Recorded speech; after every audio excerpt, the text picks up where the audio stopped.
كيو هلاعيو هدوغ فكو يفتامو وانكود كيو هلاعيو مركوغ فكو يفتامو تضباد مركوهم بحي ايرلاد وفعضو قرقنكي كصوفي لأيو قدوغي ريحانتا sidan ayay ku bilaabantay xaflad si heer sare ah loo soo agaasimay oo maanta lagu qabtay dugsiga sare ee Al-Aqsa dugsigaasi Al-Aqsa oo ah dugsigii ugu horeeyay ee Somaliland laga furo oo isagu ah mid gaar loo leeyahay ayaa isagu uu jira muddo ku dhow 22 sanadood xafladaasi oo ay soo qaban qaabiyeen ardayda sanadka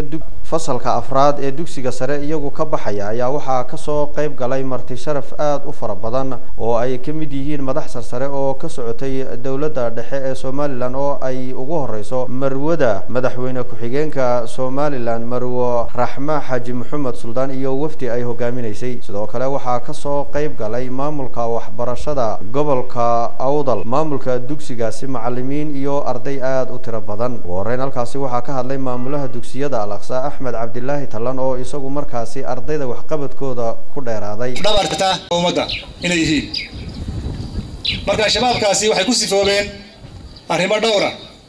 iimaaniyad aad u xoog badan ay ilaahay ku sifeeyay ku manaystay waxa ilaahay ku manaystay xamaasad badan oo ugu dadaalaan dugsigooda wax ku qabtaan amal aad u xoog badan ay runtii ka wadaan dugsiga dhexdiisa waxay dugsiga u xawileen oo ka dhigeen madrasatun tabni nafsaha binafsiha madrasad nafteeda ku dhisaysa nafteeda u dhisaysa waxa qurux iyo muuqaal ka muuqda waxa weeyaan ardayda ayaa qabtay runtii waxa weeyaan maadaama mustaqbalkii wadanka yihiin waxay ardaydaasi mudan yihiin in la garab istaago sidoo kale halkaasi isaguna ka hadlay Sheekh Xasan Dahaye oo kamid ah culimada magaalada Boorama markaan anigu aad ugu fiirsado anoo khabiir u ah waliba xaggaas waxay ku dul dhisan tahay dadka masaakiinta ah ee shacbiga ah khaas ahaan dumarka ayay ku dul dhisan tahay oo fiida la daba jooga oo briga la daba jooga oo buuga la daba jooga laakiin hadda waxa ku soo kordhay iyadoo photocopy mid soo sameeyay la yidhi